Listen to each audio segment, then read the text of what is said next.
A question that people ask me quite often is, how can you even speedrun Undertale? And on the surface, I can see the concern.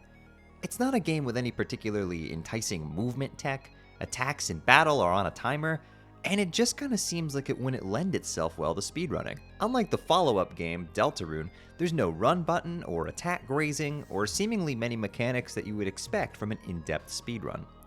But what if I told you that because of just one single exploit, Undertale is actually an immensely technical, mechanically demanding, and extremely precise speedrun? Ladies, gentlemen, and gamers of all varieties, allow me to introduce to you the one and the only, the punch card. Okay, so most of you might not even know what this item is or that it's in Undertale at all. So today, I'm going to give you the full story of the punch card and how one small joke gag item completely shattered this game into a million pieces like its name is Winggaster. This is the story of how speedrunners completely broke Undertale. Okay, so what even is the punch card? Most of you probably don't know this item even existed, and I'm willing to bet that most of you who watch my content didn't know it existed before I showed you that you could break the game in half with it. The punch card is a joke item that's given to you if you purchase Nice Cream from the Nice Cream salesman in Waterfall. You get one item per purchase and can exchange 3 punch cards to get a free extra Nice Cream. If you use the item from the menu, you get to look at the punch card, displaying the salesman's desperate attempt to get you to come back by guilt-tripping you with a sad, please come back. And yeah, you'll bet your ass this worked on me the first time. I just wanted to see the Nice Cream guy be as happy as possible, okay? It can also be used in battle to rip it up, which gives you +6 attack, but only if you have the Tough Glove weapon equipped. Funnily enough, when the punch card exploit was discovered back in 2016, it was by accident. The person who found it just happened to have it in their inventory because they were looking into potentially using the Tough Glove on Asgore by ripping like 5 different punch cards in the fight. It didn't work. Anyway, it's the ability to look at the punch card in the overworld from the menu that's our main concern here. This item probably wasn't given too much attention in bug testing, and as a result, one very tiny mistake that Toby Fox made in the programming would cause the metaphorical dam that holds back the torrent of glitches to fracture. So, what's the problem here? In order to explain what's happening, I need to first explain how Undertale internally handles when you are able to move your character freely and when movement is restricted. It's all handled by an internal variable in the game called global.interact. It's actually very simple. If this value is set to 0, you have full freedom of movement just like normal. If this value is set to 1, or any higher integer, that just means whole number if you don't know, then you are not allowed to move. In order to show this, let's take a look at how the game handles a cutscene. You walk into the cutscene trigger, the invisible game object that initiates a cutscene, and that trigger object tells the game to turn your global.interact variable to 1. This locks your movement. From here, the cutscene plays out in whatever way that's intended, with whatever text boxes and funny, zany, quirky character moments normally happen. Then, once the cutscene is over, the game will set your global.interact value back to 0, allowing you to continue normal gameplay functions. So far, everything seems good. A pretty rudimentary system, but if you've played through Undertale before, you know that it works perfectly fine. Sometimes simple is best. However, there's one edge case that Undertale had to account for. In this game, you're able to press a directional input and the menu button at the same time to move and open the menu together on the same game frame. In order to make sure this doesn't break cutscenes, the game is not allowed to initiate a cutscene while the menu is open.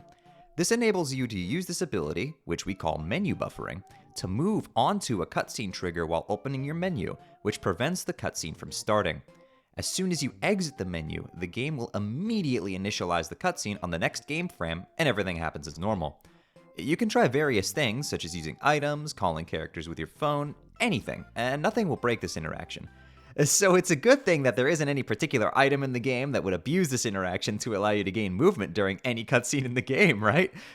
After all, Undertale is a 2015 role-playing video game created by American indie developer Toby Fox. The player controls a child who is Oh, right. Yeah. So, how does the punch card break things exactly?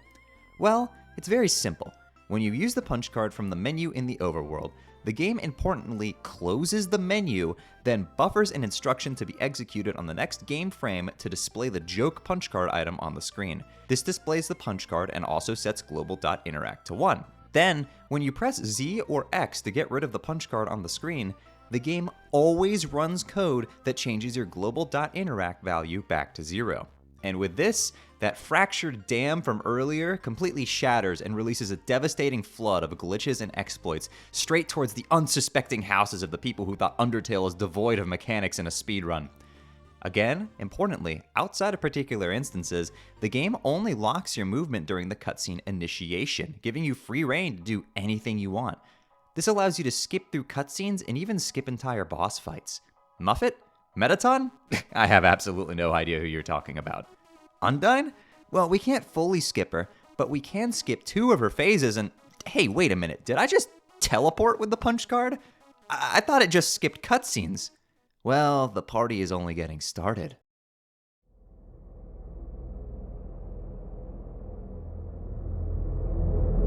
But first, I need to tell you about the sponsor of today's video, Factor 75. How did you get in here? I've been sent from the future to tell your audience how you can take all of the stress out of meal planning and going to the grocery store to buy food. After all, Factor delivers straight to your front door, so you won't have to leave your house just for the honor of getting trampled by people trying to buy those $15 eggs on sale. Wait, so you're from the future and... How much did you say those eggs were? And don't worry, Factor now offers several snack options, breakfasts, smoothies, and even more so that you can have those snacks you enjoy at 3 a.m. when you're getting yelled at by a music publisher again. Why aren't your lips moving when you talk? We find out a lot about this thing in the future, and also I don't have the budget for a shop mic. That figures. But don't worry, with all the money I'll save by not buying overpriced takeout food and instead using Factor, I should be able to afford one soon. And the meals are so easy to prepare too. It only takes 2 minutes. And with this, I'm actually preparing one right now as we speak. All you have to do is unpackage your meal, place it in the microwave, and in just 2 minutes, you have a delicious meal ready to go. The directions are so simple, even an Undertale fan could read them. Okay, we both know that's impossible. So, if you want to try this out for yourself, head to factor75.com or click the link below and use code 50Shayy to get 50% off plus free shipping on your first Factor box. That's code 50Shayy at factor75.com to get 50% off plus free shipping on your first box.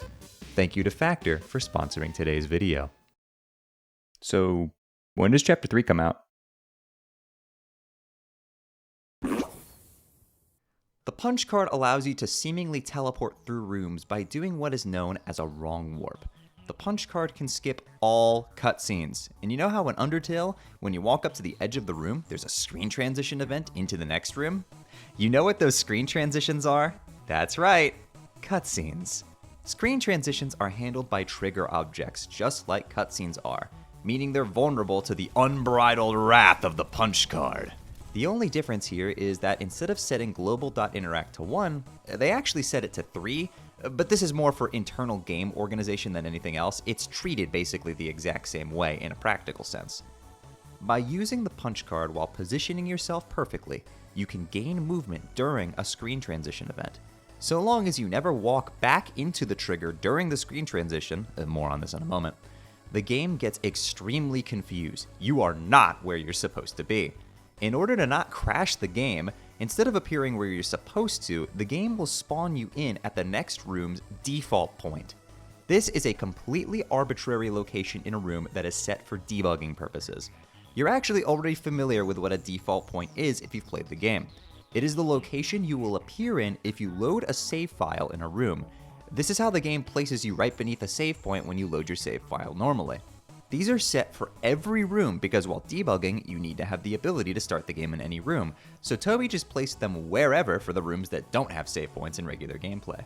Because we're eternally cursed to not have a run button, wrong warping into rooms can save a ton of time in speedruns, and even enable very notable strategies, such as skipping this entire phase of Undyne's fight by getting through the room faster than intended. Earlier, I mentioned needing to never walk back into a screen transition after using the punch card in order to successfully wrong warp. This can be achieved by holding any perpendicular wall because this game's movement code works in very strange ways. By holding a wall, you're able to initiate the screen transition event seemingly without moving, because the game sees the attempt at moving into the trigger but doesn't actually move the player because of the wall. However, the attempt at movement is actually enough to initiate the screen transition. So holding a wall is a surefire way to ensure that you only touch the trigger for one game frame and don't accidentally walk back in. One huge limitation of wrong warps, though, is that they have a very tight timing window in addition to the pixel-perfect positioning requirement. Here's the thing that makes them dangerous. I mentioned earlier that the punch card originally forces your global dot interact to be 1 when you use it. The thing is that if you attempt a wrong warp and aren't able to close the punch card in time, this code will haunt you into the next room. The screen transition event will erase all game objects from the previous room, including the punch card, but because it was never properly closed, global.interact will be set to 1 forever, with no way to change it. Meaning that you will stand there with no way to move until the heat death of the universe. Forget Sans' special attack, this one is much more terrifying. This is why you'll see Undertale speedrunners quickly mash the interact button whenever they do a wrong warp, to avoid getting stuck in place forever. Hopefully by now, even the most stringent of doubters can see that this exploit completely changes how the game is played in a speedrun.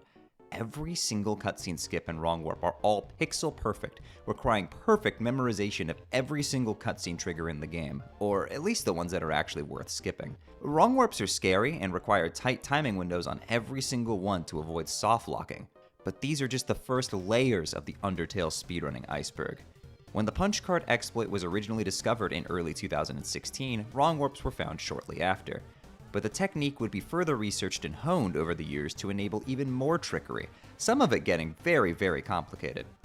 One addition in our bag of tricks is the text overflow glitch, and by extension, the overflow wrong warp glitch. So, what's text overflow? Well, it's actually pretty simple on paper. You know how in this game, when you interact with something, a text box shows up? You know, the most basic bread and butter gameplay function of Undertale? These, too, are cutscenes.